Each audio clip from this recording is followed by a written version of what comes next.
Iranian ceasefire violations bring on a weekend bombing campaign by CENTCOM, and Iran is coming back to the table. What are the prospects for a negotiated surrender? Israel and Lebanon sign an historic peace agreement. What are the prospects for a Lebanon without Hezbollah?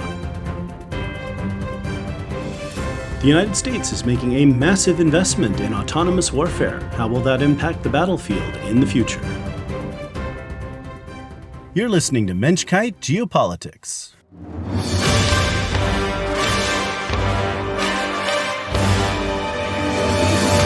Mensch-Kight Geopolitics is your home for conservative commentary on international affairs with an eye toward Israel and the Middle East.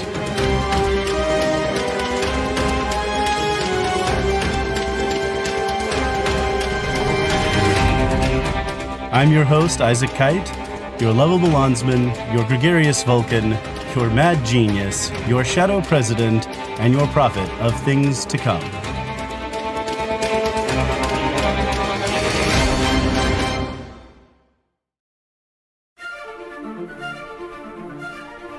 What do you know, my friends? I managed to record an episode before the end of June. I'm getting back on the ball here. But we have so much excitement going on. It's just a lot of stuff. World Cup. I've been enjoying the games. I'm a big international football soccer fan. We've been joking if the Team USA does win the final that they'll have to call it soccer from now on. Well, we'll see. You never know. In any case, your lovable lawnsman, your ever so gregarious Vulcan, I'm back. Well, welcome back to the smartest, most erudite audience on the planet. 20 ByQ point bonus just for listening. You guys are the smartest of the smart and the best of the best. Much appreciation. Love you guys. All right. We're having a good time here. So, we are approaching America's 250th birthday. Happy birthday, America. 250 years. It is incredible to think that a group of radicals who sat down and penned the words, we hold these truths to be self-evident, that all men are created equal, endowed by their creator with certain unalienable rights. It's a preposterous notion. Governments are instituted among men, deriving their just powers from the consent of the governed. It's poppycock, I tell you. Poppycock! God save the king! I mean, this is nonsense, right? Who are these people? What a crazy notion that is. Liberty, freedom, natural rights, men, consent of the governed, men having freedom over their own, stead to live how they please without other men telling them. So we have dukes and kings and, men are meant to be governed by other men. Need too much freedom, guns. Oh my God. And yet, Americans lived in liberty. Right, as Clinton Rossiter noted in the incredible book Seed Time of the Republic, definitely worth a read. He goes through it. I mean, when it came to freedom of conscience, Americans already had freedom of conscience. They already had economic liberty. They were already living free. They had created all of this. They lived that lifestyle. So when they said it was self-evident that all men were created equal, this preposterous notion that men should be equal, this kind of nonsense, it was true in America. And my friends, thank God and thank Washington, Adams, Jefferson, all of those men for being willing to put their necks on the line, for standing up to a king, a tyrant, and saying, no. And you know what? Furthermore, we're going to get guns. And when you come and invade our colonies and our states, when you come to disestablish our sacred English liberty, our sacred liberties as Englishmen, on top of this wonderful liberty in which we enjoy living. No, actually, we're going to shoot back. And as I say, thank God those men had that courage, because here we live today in the greatest country that has ever existed, with the greatest lifestyle and the greatest culture, in liberty, in freedom, that I can take my boys to the gun range and go shooting, that I can say whatever I want on this podcast, and I'm responsible only for the content of what I say, right? If I come on here swearing and cussing and saying all kinds of crazy nonsense and conspiracy theories and whatever, you can choose not to listen. You can choose to listen. but my words are my words, and I'm responsible for them. No one from the government is coming to my house to knock on the door. Oh, and this is how you can't say that about President so and so, right? And that is, as we see now, under attack. And as Ronald Reagan said, we are one generation away from losing it. So, my friends, teach it to your children. Another conversation I had with a friend recently, I was talking about demographics here and in other countries. And I just want to end with this thought. And this is very important to America and its future. The future belongs to fathers and mothers, right?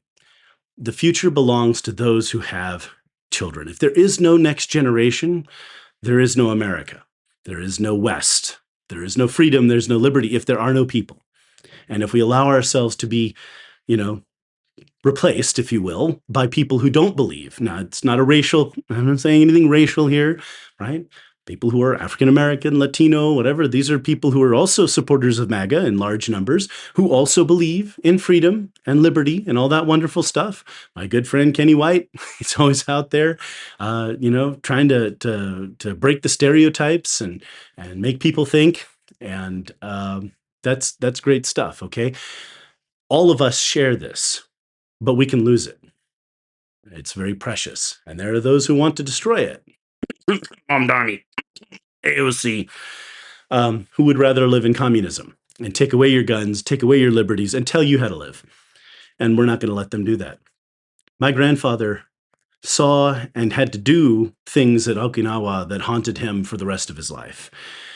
And he did that so that all I have to do is speak and vote and be active. We don't have to go fight those battles again. So, by all means, my friends, on this 4th of July, let's be grateful for 250 years. Let's thank God. Baruch Hashem. Let's give praise to credit where credit is due to the Almighty. God bless America. And let's look around. Look at your fellow Americans. Look them in the eyes. We are liberals. We are conservatives. We're Jews, Christians, Hindus. We're all kinds of things. We're tall, short. We come in all different shapes, sizes, and colors. We are Americans. And that is precious. And, there are some crazies out there that are trying to divide us, trying to oppress us, and trying to destroy us, right and left. Right? We get people on the right who are, trying to be racist and trying to, put our enemies before us. And we get people on the left who are equally racist. You see what's going on with Caitlin Clark and Sophie Cunningham. They're shoving and pushing in the WNBA female players because they're, white and popular, and they're the reason that people watch the WNBA, because we don't watch it for we don't watch it for anybody else. We watch it for the stars, right? That's how sports works. Anyway, and they're saying all kinds of racist stuff about stupid white girl and this kind of thing. Just imagine if that was said in reverse, right? If Caitlin Clark or Sophie Cunningham said something like that, they'd be metaphorically strung up from a street lamp, but they might as well be. In fact, because they'd be destroyed. So this kind of stuff has to stop. The racism, the race baiting, the support for our enemies.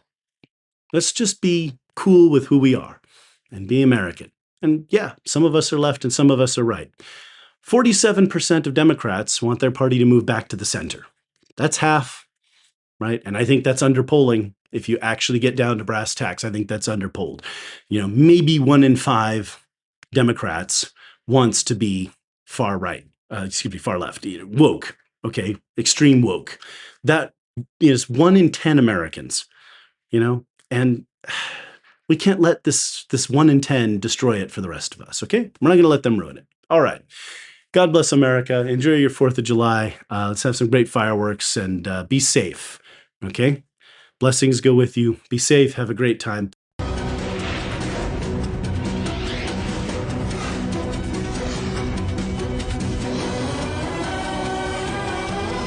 You're listening to Mensch-Kight Geopolitics with Isaac Kite.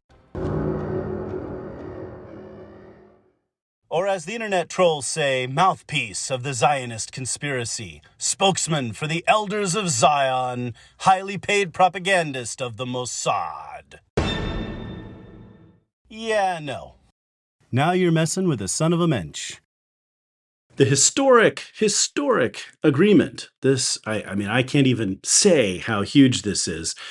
Israel has a long and storied history with Lebanon, going back to Israel's founding. I mean, there's a lot to talk about here. Lebanon used to be a majority Christian country, if only slightly, with a strong Sunni minority and then a smaller Shiite minority in the south. Well, they had a civil war, and most of the Christians left. So they're about 36, 37% of the population today. The Sunnis are the largest minority or population, and the Shiites are a much larger minority. So there you have it. But I mean, it's that's the demographics. Anyway, that civil war ended up drawing Israel in the late 70s and then into the 80s. It a lot of politics, a lot of history there. Eventually, Israel left in 2000 as a goodwill measure. Syria was forced to leave in 2005. When I say forced, there was a lot of international pressure for them to leave. And then since then, unfortunately, since 2006, Hezbollah has been attacking Israel basically nonstop. There have been flare-ups, but there's a constant drone of attempted kidnappings, the abduction of soldiers, the mortars, rockets. There's always been something falling, right? They're doing something, and then obviously after October 7th, they really heated up. Well, um, the civil war in Lebanon began because the president of Lebanon at the time was considering talking to the Israelis. There's a law in Lebanon that their politicians are not allowed to speak to Israelis. It's actually illegal there. Well, that law's been repealed, and now they're talking. Hezbollah has been a destabilizing force there for some time. They've killed most of Lebanon's, best leaders, the people who had the most potential to do something about Hezbollah.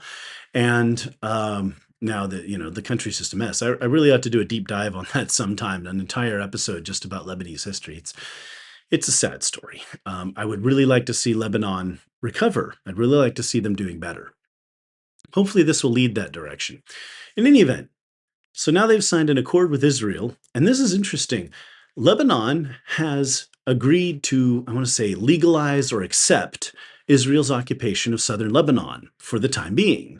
Lebanon south of the Litani River, this zone, the security buffer that Israel is using to prevent attacks on Israel by Hezbollah.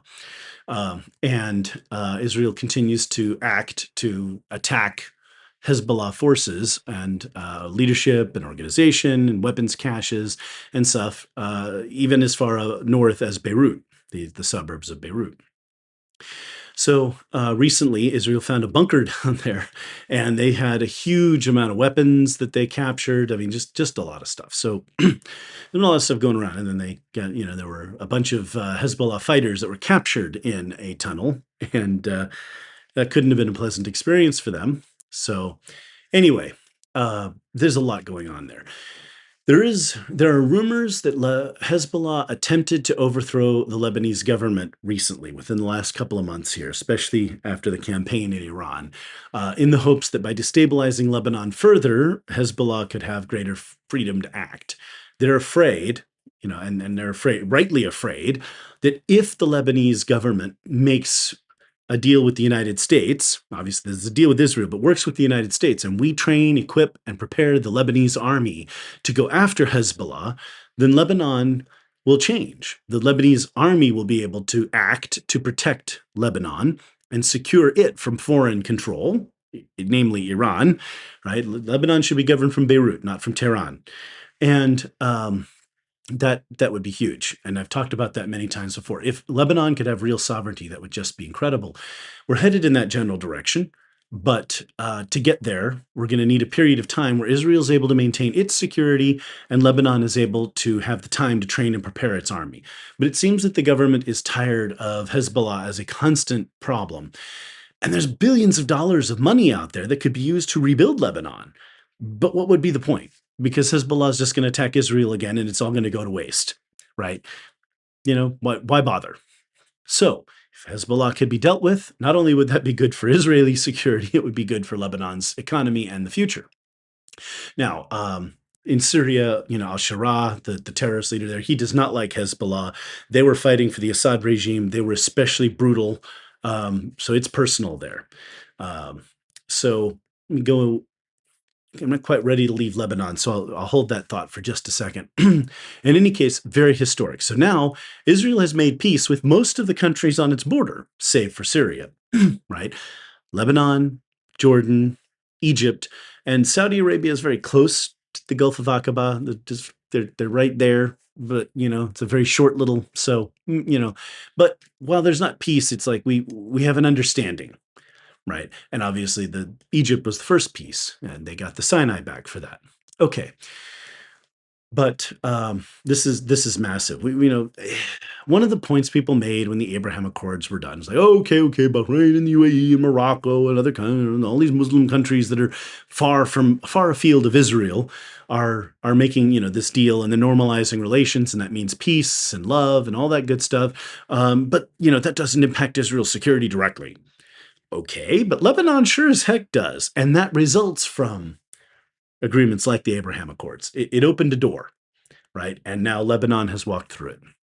So, God, I hope the people of Lebanon really can get their country back from Hezbollah, and it would be a beautiful day to see Hezbollah gone. So the last thing I want to talk about in Lebanon.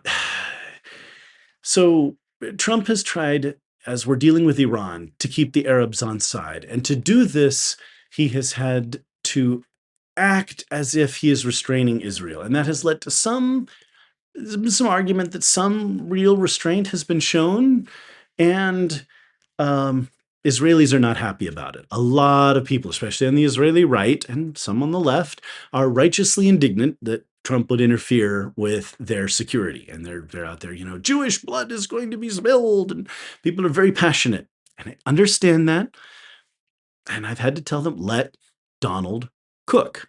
Okay. He's working on something, and it's huge, and it is very beneficial for Israel, but it's going to take a little time, a little patience. So, if Israel just doesn't launch a major operation on a given day and kind of holds back a little bit, that helps. That said, Israel has pursued its own security interests and has not been restrained as a whole. They've shown some restraint. They've allowed some. They've I want to say allowed some control. It's really funny because you had all the nutters out there. Trump is controlled by Bibi. He's a marionette. Well, I think we've seen quite the opposite right now. Bibi is really feeling the pressure of Donald, being the one who's in charge. Donald is alpha. This is one of those funny things, people. How do you not know Donald, right? I mean, he came down the escalator in 2015. It's been 11 years, my friends. Almost exactly. Where were we? 11 years and 2 weeks since Trump came down the escalator, and you don't know him yet? Donald Trump is alpha.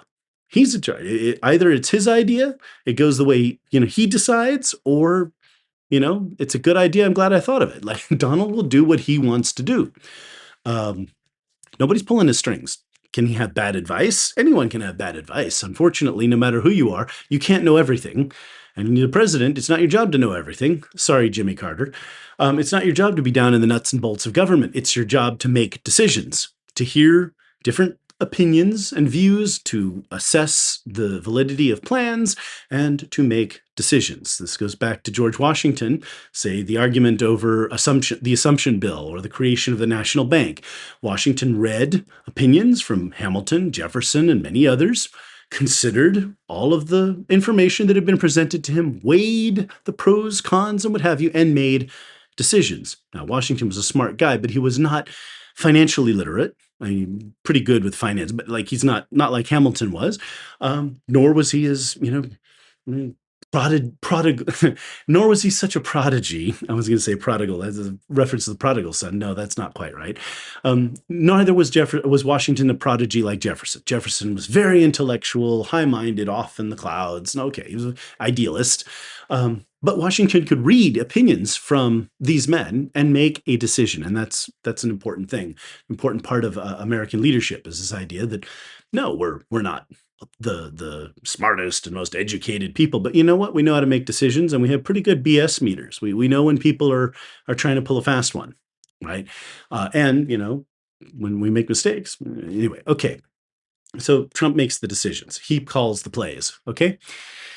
Anyway, he's working on keeping the Arabs on side, and there's been a little bit of back and forth on that. But Israel is going to pursue its security. All right.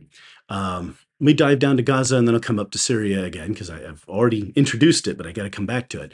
Hezbollah is rearm, or excuse me, Hamas is rearming. We know Hamas is going to rearm. We knew they weren't. They signed the agreement and it was like, oh, that's ideal. No, it's never going to happen. Yet we knew it was not going to happen, my friends. Hamas is never going to voluntarily disarm. It wasn't going to happen. Okay. But we got the hostages back. We got the remains of the hostages who were there. And that was big. And it bought time and calm for Israel to deal with other problems, right?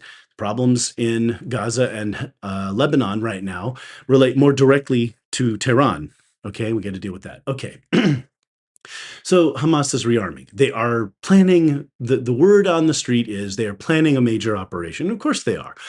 They want to make as much noise as they can because that can give Iran cover and try to get the Arab street to turn against their leaders and this thing around, make a mess out of the positive effects in the Middle East. Things are headed in the right direction. The Iranians obviously want to turn the momentum the other way. So, Hamas is a big part of that, and they're going to try again. And of course, they're increasingly relying more on Turkey and the Muslim Brotherhood for support, and less so on Iran. This is the trick. I mean, Hamas is actually a Sunni organization that's with the Muslim Brotherhood. They're kind of against Iran, but they were accepting help from Iran because they got more money, weapons, and coordination, and of course, access to the Iranians are pretty, unfortunately, while they're psychopaths, they are and fanatics, they are pretty smart, and they were able to plan bigger operations and help Hamas do more, and that forced Israel to be smarter in response. Okay, so Hamas is rearming. They're in 30% of Gaza. Trump doesn't want Gaza to get back in the news because he wants to keep the Arabs on side for the next 60 days. And Israel is going to have to find a way to maintain security in Gaza without getting that, flaring that back up too much. All right. But this is going to require some careful planning, some intelligence, some maneuvering, and find ways to head off that attack without getting into a major operation and go from there. Okay. So, all right. But I mean, nobody actually believed Hamas was going to disarm. We knew this was going to happen. We just we'll deal with that later.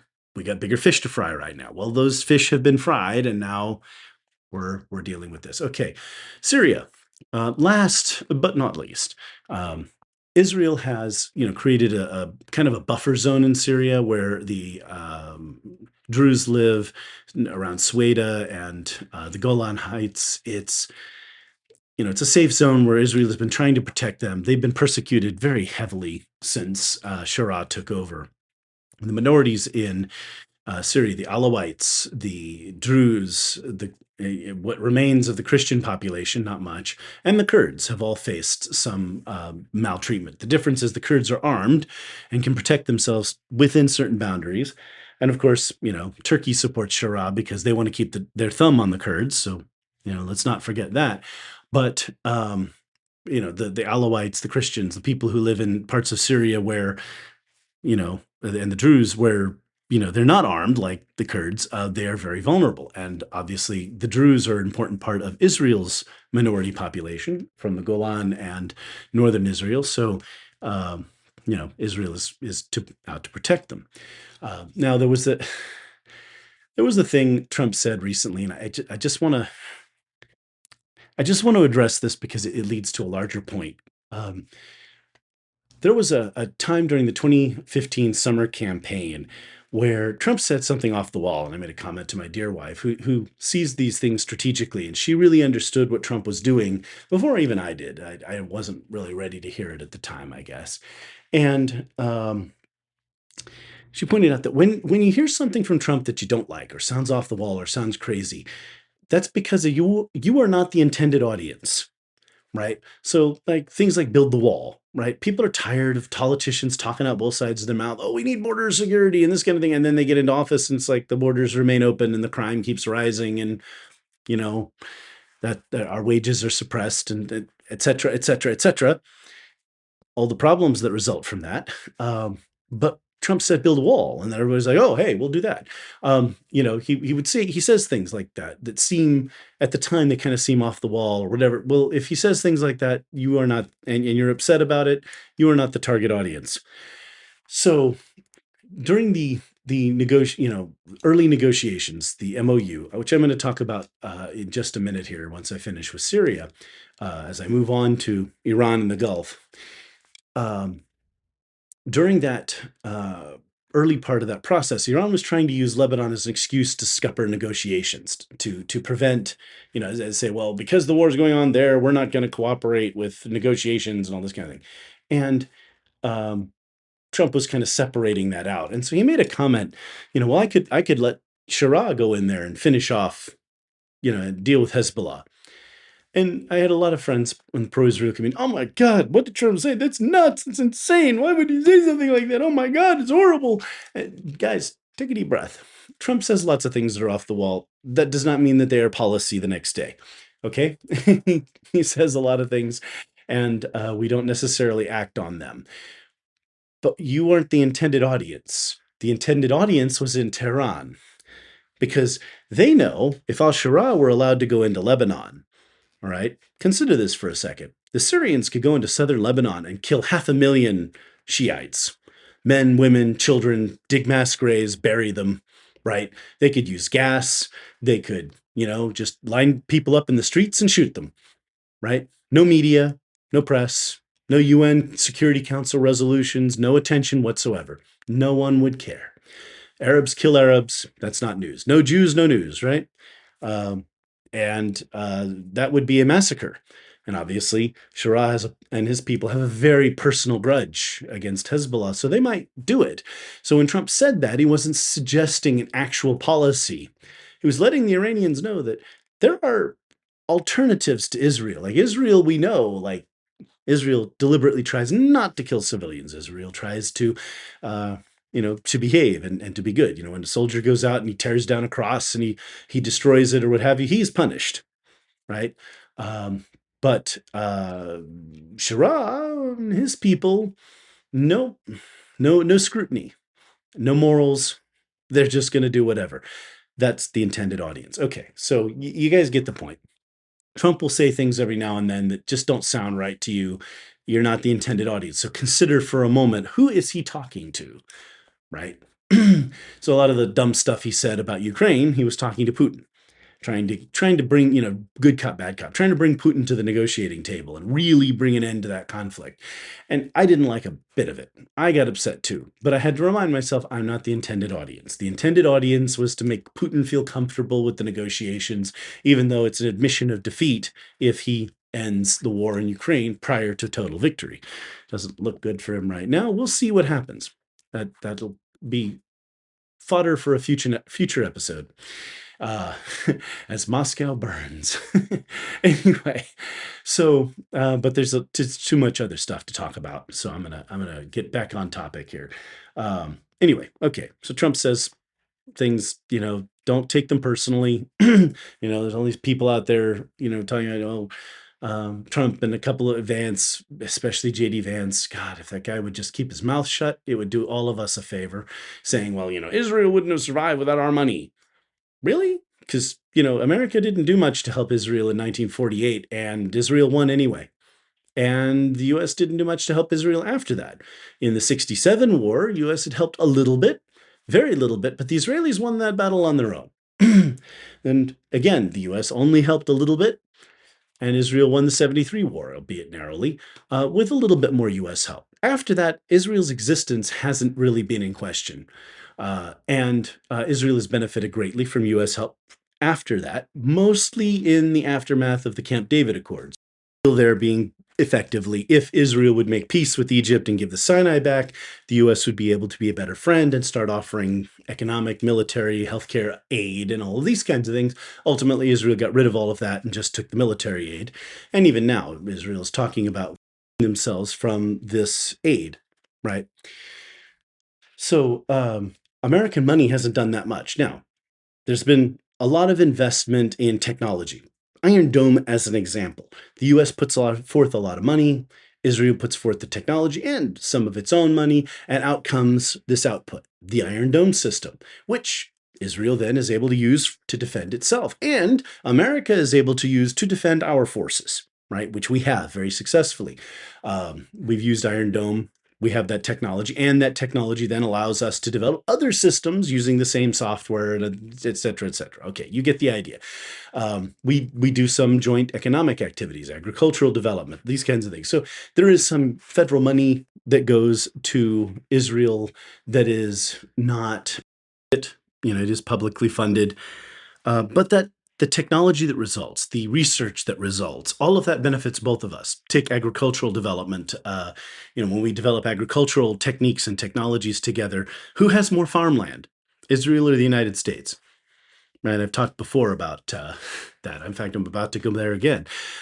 Also, the United States and Israel do a lot of business with one another, private business. Okay, and yes, that involves American money, but that's not a donation. That's not charity. Okay, when American businesses and Israeli businesses work together, or American businesses buy Israeli businesses, or their technology, or their research, or they use their security, right? Those are business deals. Those are transactions. Okay, none of that is charity. None of that has anything to do with America giving them money.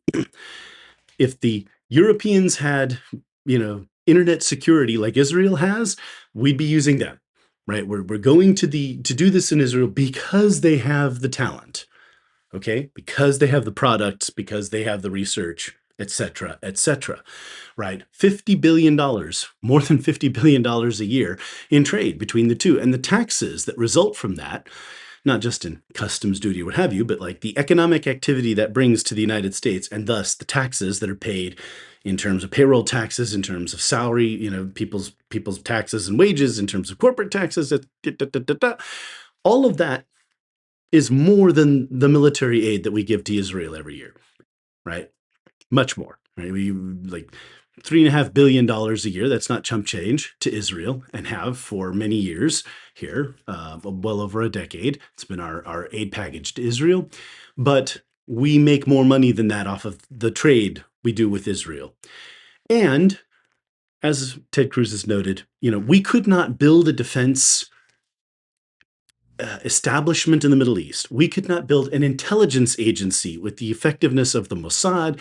We could not build the benefits that Israel brings to us. We could not achieve those benefits for $3.5 billion. Right. To make the CIA as effective as Mossad would cost a lot more than $3 billion. And I'm not sure it's even possible. Okay. So I'm not picking on the company, but Mossad's pretty darn good. Apparently we're even rigging soccer matches. So, I mean, and Mossad, secret space lasers, and the, I don't know. Every day it's something new, my friends. The Jews are always doing everything, right? Anyway, the point is huge benefits for the United States. Just as an example, the drip irrigation the Israelis developed and the farming techniques to turn desert into farmland, 47% of American agriculture uses some form of drip irrigation technology based on the Israeli technology, right? And we have significant desert in America that has been turned into farmland that can grow food, right? All right.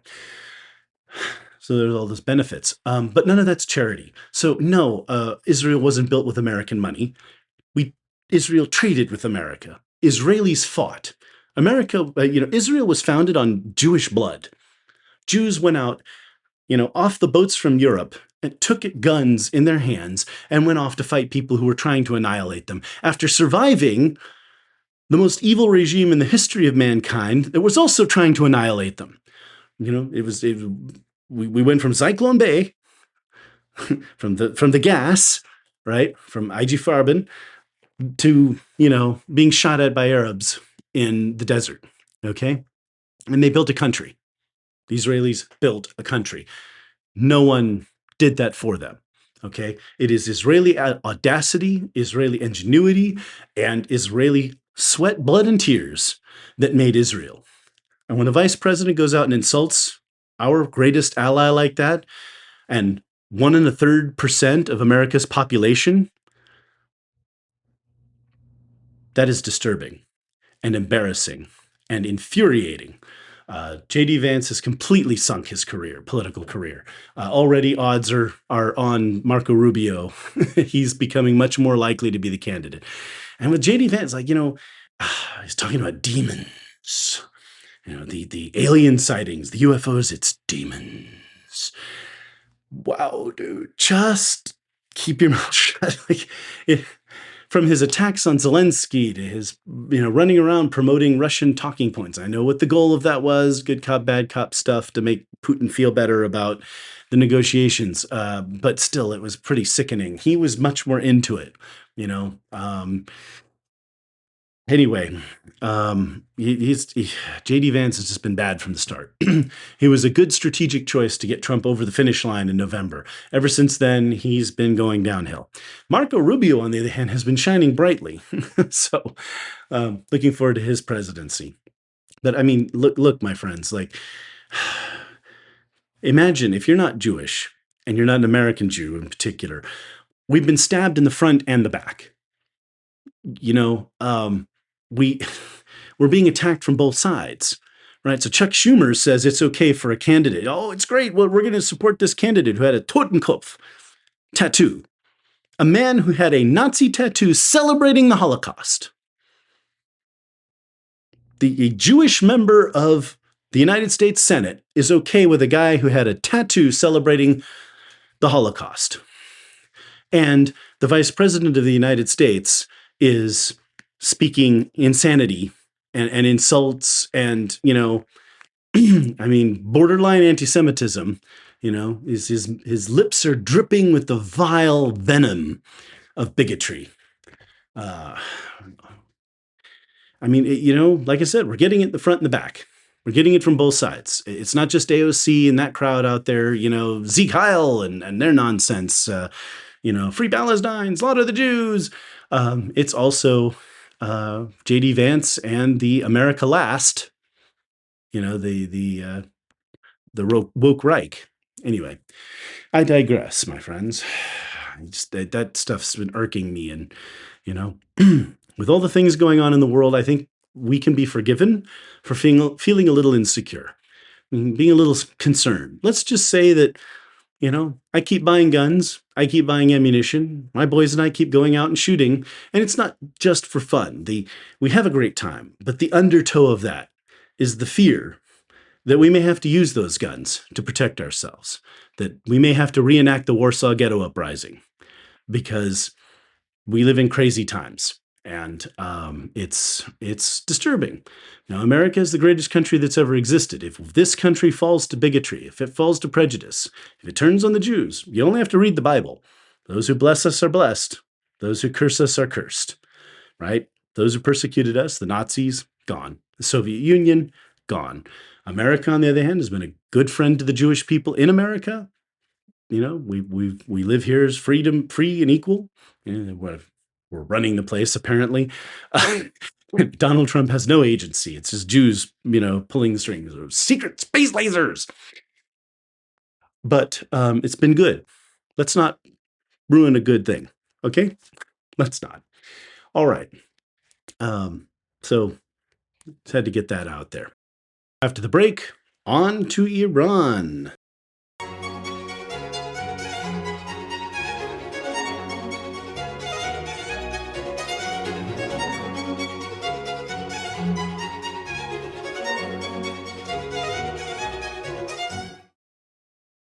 My friends, I don't like to toot my own horn, or at least I don't think I do. When you're a little autistic, people are always accusing me of being arrogant and self-assured and all this kind of nonsense. I have no idea what they're talking about. This is just me. This is how I do things. That said, sometimes I am actually right about things, and that is amazing. Uh, it amazes me almost as much as it amazes anyone else. So what did I say in the last podcast, right? I said that the MOU was, an MOU is not a deal yet, okay? Not a deal. It's an MOU, this kind of thing. I said that Trump was going for the full shebang of, full surrender. He was keeping on the Iranians, and that that was what he was going to make them sign. and that all the rumors that it was only going to be a 60-day ceasefire were wrong. Turns out I was right. It's a little of both, though, I have to admit. I mean, so there's a 60-day period during which the final detailed deal is supposed to be created, during which time there's supposed to be a real ceasefire from the Iranians. But that deal is going to be a capitulation. No nuclear weapons. We haven't, things aren't quite nailed down on the whole, proxies, rockets, that kind of stuff. But we know that that's going to be part of the deal anyway. We need these things to stop. Iran needs to stop being a cancer in the region. But the important thing is the part I was most right about is that Trump has his foot on their throat. This bit about how he's keeping the pressure on and he knows these people are untrustworthy and he's forcing them like, herding cats to go a certain way, right? He's making it happen. And that was proven this weekend, right? Iran has been constantly blowing up ships. They've been trying to cause all kinds of consternation. They've been trying to sabotage negotiations and the peace process, the surrender process, if truth be told. And what happened over the weekend when the markets were closed, curiously enough, we bombed the snot out of Iran, destroyed a lot of their radars, weapon systems in the area of the Strait of Hormuz, attacked a few other targets, and the Iranians got the message. So by Monday, they were ready to come back to the negotiating table. Oh, we didn't mean it. We're here to talk, but let's be friends. So, all these people out there, Iran is stronger than they've ever been. Trump doesn't know what he's doing. He's, the TDS people. Just ignore them. They don't know what they're talking about. That's insanity. On the other hand, on the right, pro-Israel community, all these people, oh God, Trump's selling out Israel. He's going to give up on all this stuff. He's surrendering to Iran. Again, Donald Trump came down the escalator 7 years ago. So I'm going to address that issue of regime modification here shortly. But the point is, I was right.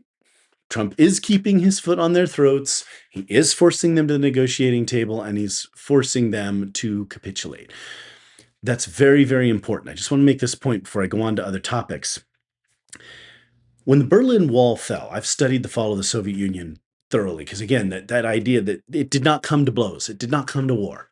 We won the Cold War without having to fight it. And yeah, there were, Vietnam, Korea, these were conflicts that were part of the Cold War, but not the big war, not DEFCON 1, right? That battle never took place. And Baruch Hashem, thank God it never did. It's a horrifying prospect. But part of the reason it didn't was that the Soviets couldn't hold on to their empire. When the Berlin Wall fell, and this is something, it's hard because, I've studied a lot of the history and I've really gotten into the meat and the guts of it. When the Berlin Wall fell, it just took the mojo out of the Soviet Union. Everything just fell apart. There was nothing to fight for anymore. Basically, it started a ticking clock. The time was running out, right? You lit the fuse. Whatever metaphor you want to get. The Soviet Union was slowly running out of sand in the hourglass. From that point forward, they just didn't have the will, right? And they tried. They went to Vilnius and shot a bunch of people to try to, quell nationalist ambitions and remind the people who's in charge. And it created more backlash than they intended. Like it caused more disturbances, more nationalism than they intended. And the old, Stalinists and people in charge just, they kind of lost, again, they'd lost their spirit. They'd given up. So it's difficult with fanatics like this. It's difficult because they're not going to give up until they're dead. But having to sign a surrender, having to make official that the Islamic Republic of Iran was defeated and forced to capitulate. It doesn't sound like much, but you have no idea how huge the implications are, just like the fall of the Berlin Wall. I've shown my kids pieces of it in museums, and I always take a moment that, as a child, as a young man, watching the video of Germans taking down the Berlin Wall was incredible. I mean, it brings a tear to the eye even now. It's hard to imagine the tension that was released, the fear we felt, you know, it- years, decades of conflict and confrontation, and it all just crumbled. And, within 2 years, the Soviet Union was gone. History, right? It's in the history books. A lot of implications from it. Still, Cold Wars get a lot of, it's left a legacy, let's put it that way. Um, One of them is that Vladimir Putin has, nuclear codes. But that was huge. This will be huge too, right? In the coming years, as time goes forward, there's all these people, this regime isn't as radical as the other regime. And, or rather, I don't want to put this. So they're claiming there are some people saying that. And the counterclaim is, well, they certainly look radical. I mean, Galibaf, the speaker of the parliament, is that this guy is a you know, complete fanatic nutter, responsible for a lot of death, a lot of destruction, really, really, really bad guy. And Pezeshkian and these other guys, I mean, they're wimps, but I mean, they're also fanatics. They want to do all this. I mean, so none of these are good guys, but they are different, you know? Um, it's hard to say. I mean, like some leaders are competent and some leaders are not. Obviously, Ali Khamenei, whatever he was doing, managed to keep the regime together. Now he's dead. And Mujtaba, the gay Ayatollah, is, you know, a shadow of his former self. He's missing parts. If he's even alive, if he's even capable of speaking, we don't even know these things, okay? They claim their statements wrong. We have no idea. The guy's dead or alive. Okay. So what will happen going forward? We don't know. We really don't know what time will bring. And how much wind it will take from their sails that they've been forced to capitulate. These people look at these things as setbacks on the road to their ultimate, divine victory, and they'll just turn around and keep going. But the rest of the people of Iran will see that the Iranian regime capitulated. That's huge. And so there's a lot to this. So, regime modification. When I first heard Neil Ferguson describe regime modification, I hated the concept. It does not sound good. But at the same time, Trump is making it work, right? We went into Venezuela, we snatched Maduro, Delcy Rodriguez took over, and now we have a good working relationship. The situation has changed. Actually, we had a joint operation with Venezuela recently to kill the head of the Tren de Agua gang, right? That's huge because, again, competencies. They just lost whatever that guy was doing. He was doing something right. He's got this huge organization. Well, he's dead now. And that's going to mean a power vacuum and some infighting and whatever. We have no idea what the next guy will be like. Not going to be anyone better. Not someone that we're going to like. Okay, but right, that competency, whatever competencies he had, he's gone. So that's huge. And that regime's been modified. Oh, by the way, the earthquake, oh my God, horrible videos coming out of Venezuela. Blessings and prayers for the people of Venezuela that, find, digging their loved ones out of buildings, and it's the death toll. It's awful. However, because of the regime modification, the United States will be able to send considerable aid. Other countries are sending aid. Israel always sends medical assistance. The IDF has a mobile hospital, field hospital that they can put in any place in the world in very short notice. And I will tell you, they work so hard. They have the people literally, they think they're dying. They think they're going to die, and then they get to the Israeli hospital. And they're like, "Oh, I'm gonna live." I mean, just from being there, they know the reputation, right? It's basically a mobile hospital. They perform surgeries that you can't even imagine that you'd be able to perform in a situation like the earthquake in Venezuela, and yet they do, and they save a lot of lives. Anyway, it's one little thing we do to, Israel does to contribute to the world, and the Jewish people as a whole do, because we do believe in charity and all this good stuff. I mean, if you haven't been zapped by our space lasers today, then hey, that's charity, right? Okay. Um, having a laugh. Anyway, I didn't like the concept. However, I like the occupation of other countries even less. I have a lot of sons, my friends. I have a lot of sons. I don't want them to have to go stand on a street corner in Iran and occupy that country while millions of insurgents run around blowing them up and shooting at them and this kind of thing. Okay. I wouldn't want them in Venezuela either. But this is different, right? And eventually there will be elections in Venezuela, and eventually a new government may come to power. Machado is talking about going back there. She's wildly popular for when the media keeps describing her as far right. Actually, she's just actually sensible, not far right. Anyway, um, that will change things up quite a bit in Venezuela, but it's been really horrible seeing what's going on there. I'm just grateful that we are in a position to help. Chinese aren't helping, the Russians aren't helping. I mean, what great friends they are, but the United States will go in and we will help, and we will do what we have to do to help humans survive and people get their lives back. But apparently, the buildings weren't very well constructed. Although, having grown up in California with the Loma Prieta earthquake and such, sometimes it doesn't matter how well you build the buildings. Earthquakes are just surprisingly destructive, and they come without warning. People noticed. I mean, and if you watch some of the videos of people walking out the streets and then they're flipped up in the air by the shaking of the ground and they fall down, on their backs or on their butts or whatever. I mean, like they're flung in the air by the earthquake. It was a pretty serious thing. When you get that kind of up and down movement, with earthquakes, again, I was in one and I was near the epicenter. So the waves that go out, like the ripples in a pond, right? You drop a rock in the pond, and there are waves that go out, but there's also um, an up and down pressure, right? There's a shock wave that goes down to the bottom of the pond and comes back up and pushes the water up. All right.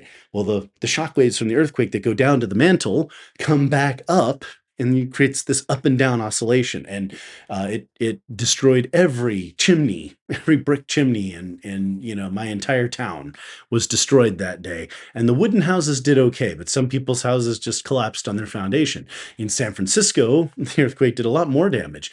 The point is, when you have that up and down motion, it's extremely destructive, and it's very, very difficult to build anything that can survive that. Most of the earthquake-proof, quote-unquote, things are designed for the ripples, the outward shock waves. The up and down motion, that's extremely difficult to counter. Okay, anyway, so we can help Venezuela. Changing a regime requires occupation. Modifying a regime requires actions to change the behavior of the regime. It's like disciplining a child, right? So, occupation would mean like, arresting them, locking them in a room, doing something crazy like that. Disciplining involves, taking away of privileges, maybe some physical punishment, a spanking, something that changes the behavior, right? And again, I didn't like it when it was first described. I thought this is nuts. Like, why would you approach it this way? Donald Trump has proven this approach right. I mean, he's proven it extremely effective in Venezuela, working on it in Cuba. I mean, he was threatening Cuba, and now Cuba has decided they're going to adopt a free market economy. Why would they do it? Just out of the blue? Like, like we're it's not that we're under threat from anything, but we're just going to open up the economy. We're going to release the political, all of a sudden they're just flowers and rainbows and peace and love. They know what's coming. Right? They don't want to experience it. They don't want the F around, and they don't want to find out.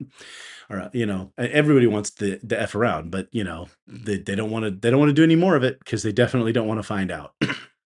So this is an interesting new approach. I'm telling you, it will work. Uh, you know, and if it doesn't, I mean, maybe, not every policy works in every case, but Trump is keeping his foot on Iran's throat, but he's also doing it in such a way that's not destroying the world. Oil futures are around $70 a barrel, crude running in a similar range. Gas prices in the United States have come down $1. Things are well situated. And all these people, oh God, Trump has to keep the markets stable. Oh God, Trump is worried about the midterms. It's all fine, my friends. There is no need to panic, okay? None of those things are relevant to our policy toward Iran. Yeah, I think Trump would like to have this deal signed. Obviously, there's the 60-day period. He wants this deal signed and done by the end of the summer. And he wants this in the history books, and that'll be a big victory for him to ride into the midterms. Okay. that may or may not happen. He doesn't need that, right? Gas prices are coming down in any event, right? So he's keeping the market stable, and regardless of what Iran does. So we'll see how it goes. Have a little patience, have a little faith in the Donald. Let him cook. I just say, let him cook. I think it's funny because over the years I've been accused of being a neocon so many times. I had nothing to do with Krauthammer and those guys, the neocons, as they sort of people that pushing for the Iraq War. Dick Cheney and his crowd. John Bolton, who's now pled guilty to charges on breach of national security and security documents. So it's good to see there's some accountability in Washington now. People that shoot their mouths off. Anyway, I was never part of that crowd. I opposed the war in Iraq. I was a young Democrat college student, and I was out protesting. I went to protests. I signed petitions. I supported a resolution at the California Democratic Party against the war. I'm definitely not a neocon, but I've been accused so many times because it's like if you stand by America's allies, you're a neocon. Yeah, sticks and stones. I don't care. Call me whatever. But usually the people that are calling me a neocon 5 minutes later are Zeke Heil, right? They're like, well, the Jews are gonna die. I'm like, "Ah, I knew it. I knew it. Anyway, clearly I'm not, because here, the so-called neocons, the people who are national security people, are running around, screaming and yelling like chickens with their heads cut off. Oh, it's fire, it's brimstone, it's the end of the world. We got to finish the job in Iran. Okay, but you're not finishing the job in Iran with my sons. So, what are we going to do? We going to send 500,000 Americans to occupy Iran? I think not. Okay, that would be a very bad idea. Especially with China looming over Taiwan. Okay, so this is modification, and this is how you do it. Trump bombed them, destroyed their military capabilities. He blockaded them and devastated their economy, showing that he has power. He can bomb anytime, he can blockade anytime. He's in charge. And they blustered and said this and said that, and they've made all kinds of nonsense, but people are learning to ignore them, serious people, because when they get out of hand, he bombs them again. And all of a sudden, when we come back to the negotiation, oops, we didn't mean it. We're so sorry. They try to play their games. Trump isn't playing. He's generally ignoring. And then he comes back and punches them every once in a while just to remind them who's bigger and who's in charge. So how will this all go? I think Iran signs the surrender. I don't see any other alternative for them. I mean, at the end of the day, yeah, they all do want to be martyrs for the cause, but they also want to have money. Right? I mean, they don't like the idea of being broke. And of course, the longer the economic situation in Iran is bad, the greater the discontent against the government. So, it's kind of a catch-22, isn't it? Right? If you surrender to America, you're showing that you lack stones, let's just call them, round things that indicate strength and masculinity. And if you, on the other hand, allow the discontent to grow among the population, eventually you might find yourself hanging from a street lamp like Mussolini. So where do you go, right? You're kind of stuck. Well, I think these guys will choose the money instead of the street lamp, right? If they surrender, they have a greater likelihood of survival, at least for a few years. So I think that's the path they're going to go. So we'll see. In any case, brilliant move. And I have to say, Donald Trump has done very well with this modification. Well, and again, will it work? We don't know. But if it doesn't, we're keeping our foot on their throat. Reminding them who's in charge. We'll bomb them again if we have to. So with that, I want to talk about some other things. I just want to say, so an MOU, there's been all this stuff about the details of the MOU. It's not the deal. It's just the framework for a deal. And the key to this framework are the three important parts that Trump has to the deal. One, the nuclear, no nuclear weapons. Two, Strait of Hormuz stays open. And three, the carrot. So we've got the stick. We pounded them with the stick. The carrot is, if they do all these things, first of all, they'll be able to sell oil and not have sanctions, but they will also. There's a potential that the Gulf states will put up to $300 billion in a fund managed by the United States that would go to help the people of Iran. And this is very important. All these Gulf states have just been bombed by Iran. They have a vested interest in making sure that money doesn't go to terrorists or the terrorist regime. Likewise, the United States has a vested interest in making sure that that doesn't go to weapons or terrorists or what have you. Okay, so this is not a slush fund for the IRGC to have a party and field day and buy rockets and bombs and this kind of thing. The idea of it, and we don't know that it'll even happen. Okay, at this point, this is just a carrot to entice them, a gimmick, you might say, to entice the Iranians to the deal. On the other hand, if normal, average, everyday Iranians had more money in their pockets and more wealth and more power, then there would be people in the country who have significant power and influence who are not religious fanatics. That couldn't be a bad thing. Anyway, it's just an MOU. The final deal, we'll see how that goes. And again, none of the details in this are really all that important. The important part is submission. It's the surrender. It's the capitulation.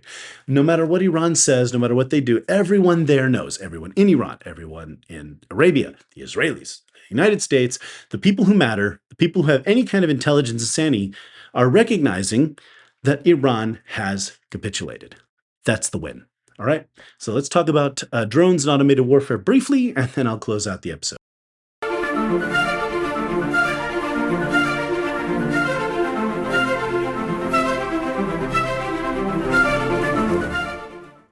So it has not gone unnoticed that the United States has recently been investing heavily in autonomous warfare. We're now spending more on that than the Marine Corps. And it's just, there's people in commenting, is this a new force? Like, is this something that's basically a new military branch in the United States? Because there's more money going to that than the Marine Corps. So the Marine Corps isn't officially a branch either. The Marine Corps is part of the Navy, well, the Department of the Navy, a little bit separate institutionally, but in any case, it's not as separate from the Navy as the Air Force is from the Army or Space Force, this kind of thing. Anyway, we're spending a whole heck of a lot of money on this. And what is that getting us? That is getting us autonomous ships, right? Ships with no people on it. We had the helicopter go down in the Persian Gulf, and what happened? We joked, they sent a Waymo, right? They sent an autonomous vessel that pulled up alongside the helicopter wreck, and the pilots were able to climb aboard, and it took them to safety, right, without putting anyone else at risk, right? It's beautiful. We have a lot of autonomous ships that can carry containers, ships that can go out and scout, ships that can launch weapons, submarines. This is one we're being really quiet about. The United States is putting a lot of money into autonomous submarines, but we don't call it the silent service for nothing. As a former submariner, I will tell you, we are very quiet about what we do in the submarine service. So you're not going to hear a lot about that. But I mean, these are, submarines that can lay mines, launch torpedoes, possibly launch surface-to-surface cruise missiles. I mean, there's lots of stuff these things can do. We just haven't seen the particular capabilities on some of these things. The Lucas drone, right? These low-cost drones, the one-way drones, kamikaze drones, if you will. Sounds more dramatic, but one-way drones.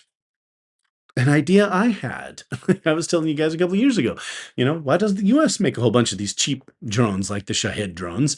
And so it turns out, now I had said, well, the Shahed drones are like, 20,000 a piece. And I was just throwing out numbers. I'm like, well, even if we put a bunch of gizmos and gadgets and high-tech stuff and made it expensive, $50 or $50,000 per thing, like still, we could put 10,000 of these things in, with trucks and launchers and all of this kind of thing, and 10,000 of these things in Taiwan for like $1.5 billion, and then just pay to maintain them. Like, I'm talking about drone ships with 10,000 of these things on them. I mean, those are possibilities. In any event, that's out there. We have that. They did that. I had an idea that was like, these are the things that, if you listen to the show, you're ahead of the times, right? That's a great way to fight wars. Just launch a bunch of these cheap drones and go hit the enemy, and that saves you a cruise missile, right? And they don't have to have a lot of explosives. I mean, a lot of high-tech stuff is very sensitive. Communications, power grids, right? Transformer substations. You hit them with a small explosive, you can do enough damage to shut it down, and it costs money, time, and energy to repair, right? Which, and again, parts and this kind of thing. So that may be difficult to do, especially if you're blowing them up repeatedly or attacking all across the country.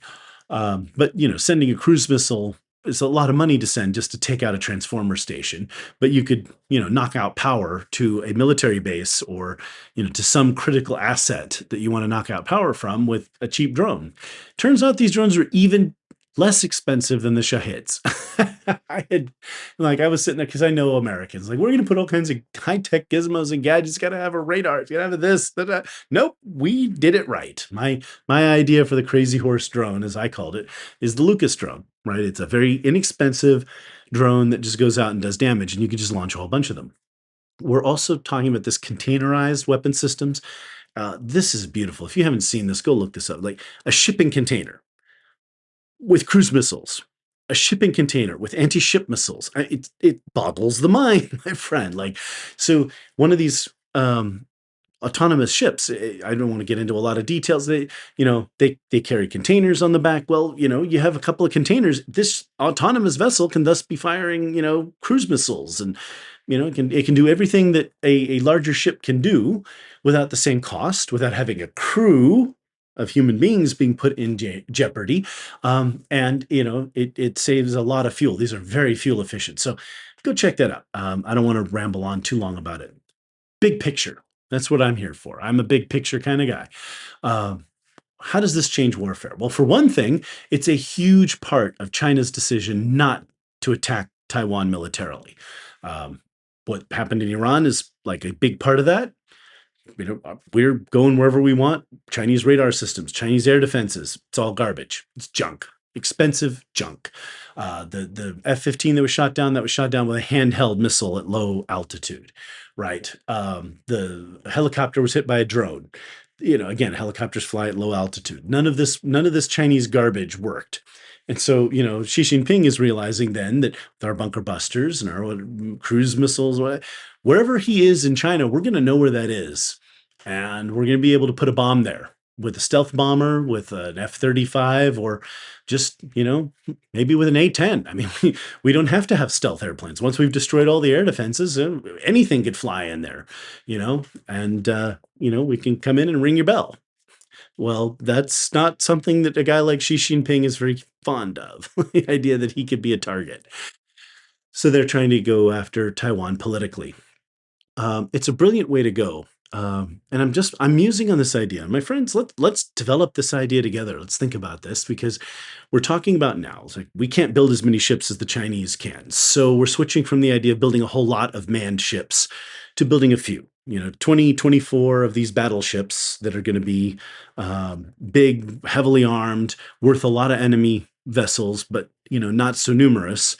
And that a whole bunch of frigates, that's going to be our numerous ships, and then a lot of autonomous systems, right? Interesting approach. Is this a positive direction? I mean, we're still building aircraft carriers.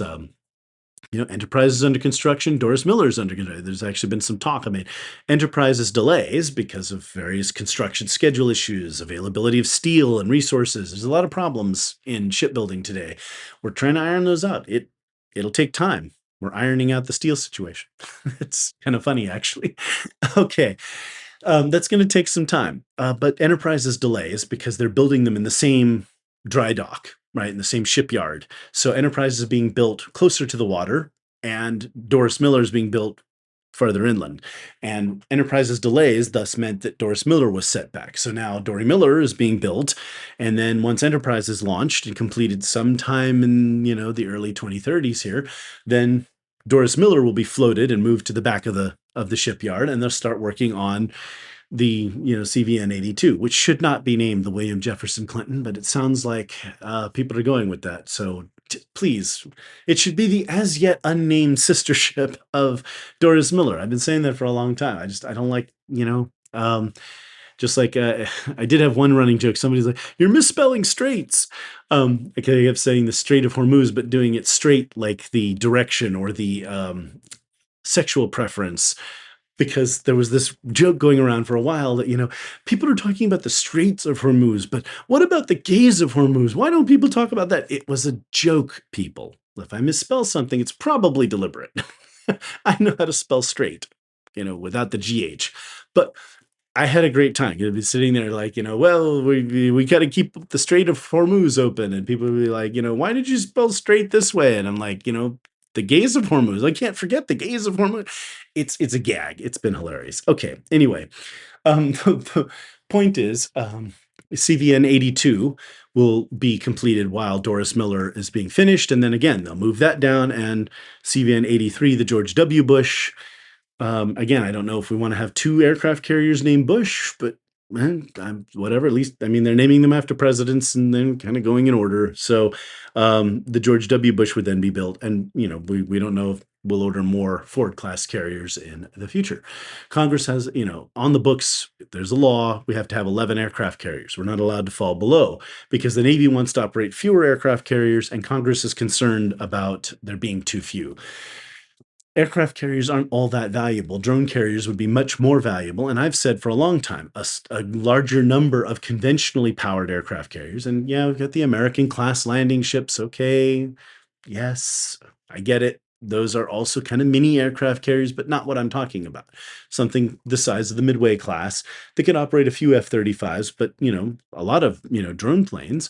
We have new drone fighters coming out, like the Anduril has a fighter out, and more stuff I want to talk about, the autonomous, F-35s and our F-47s and all of these. They're going to have, wings of autonomous fighter planes flying along with them. So like one F-47 is going to have, maybe 12 or 16 or more of these drones flying along with it, some of which will be able to go and dogfight and fight enemy aircraft at a distance, keeping our fighter out of the combat zone. Anyway, okay, so um, there's that. Anyway, big picture. We're reducing the number of manned ships. We're increasing the number of autonomous ships, and with the exception of frigates, we're going to build more frigates. Those will be useful for kind of controlling the autonomous systems and also providing escort for our big guns. It's interesting. I think we need more destroyers, personally, and the Arleigh class has kind of lived its life. It's we need a new class of destroyers. So I say we do this, and we still build destroyers. Others are saying, well, we don't need to build destroyers anymore. Like I said, if it were me, I'd have every shipyard in the world that we can trust. So like every shipyard in the world outside of China would be full of American frigates being built right now if Isaac Kite was in charge of naval procurement. We have as many submarines as we can conceive of under construction. We'd have fewer aircraft carriers. And yeah, I like the idea of the Trump class battleship because it puts a lot more firepower into one unit. So yeah, every one of those we produce is much more valuable than a destroyer or a frigate. But there's still, that quote from Stalin that's still out there, quantity has a quality all its own. I don't know if we want to go that far. Stalin's quantity, just throwing millions of men at the Germans until they were defeated. But still, it's good to have a lot of forces. So I'd seek a balance, but it's interesting. But anyway, go check out some of these things. We have lots of new autonomous systems coming on, and we're investing a lot of money in it. The whole battlefield is changing, and it's going to reduce the number of humans who are put at risk. But there are vulnerabilities that it can also create as well. So, curious your thoughts. With that, I've rambled on quite a bit. Now you guys kind of know what's going on. Go Team USA. We got the World Cup. They're playing as I'm recording this, a couple days. By the time you guys hear it, probably at most a day, depending what platform you're listening to, because they do take time to publish as they go down the line. But, USA, USA. If we win it all, if we win the final, they have to call it soccer. No more football. It's going to be soccer from then on. All right. As always, like the podcast, give me a rating, please. Subscribe, do all the things. If you're watching on YouTube, subscribe, please. Please do all the things. Tell your friends. Let everyone know. And there's that. Last point. Well, I guess I've got two for you. One is I'm being approached by sponsors, and that's a good thing. means that, obviously the podcast is big enough. I I get people who want me to spend money on marketing my podcast send me these things. They're, look, you're ranked this and you're ranked that on all these platforms. You're ranked this on Apple. You're ranked that on Spotify. And I appreciate it because I look at those numbers and I'm like, dang, I mean, I spend no money on this. I make these episodes. I just put them out there in front of you. And I'm pretty high up for being just Joe Schmo, working class intellectual down here, your lovable lawnsman who occasionally wears an orange hat and vest in transportation safety, um, moving big stuff. But at the same time, uh, you know, it would having sponsors and this kind of thing could help me market the podcast a little, could make me bigger. I don't know. What do you guys think? I like to keep ads out, but message me. Tell me what you think about the rating of the big battles. What you think about having sponsors, and you know, any feedback is always appreciated. I'm so arrogant and so full of myself that I never listen. Obviously, which is, why I try to get whatever feedback I get, I do try to act on. I try to think I wouldn't be able to do my job if I couldn't take feedback. Let me put it that way. Anyway, that's that issue. Last issue, for real this time, new outro. I have purchased a new song that is royalty free, rather beautiful rendition of God Bless America. And that's going to be the new outro for Mensch-Kight Geopolitics. So with no further ado, God bless America. And happy birthday, America. God bless you all. And be safe out there.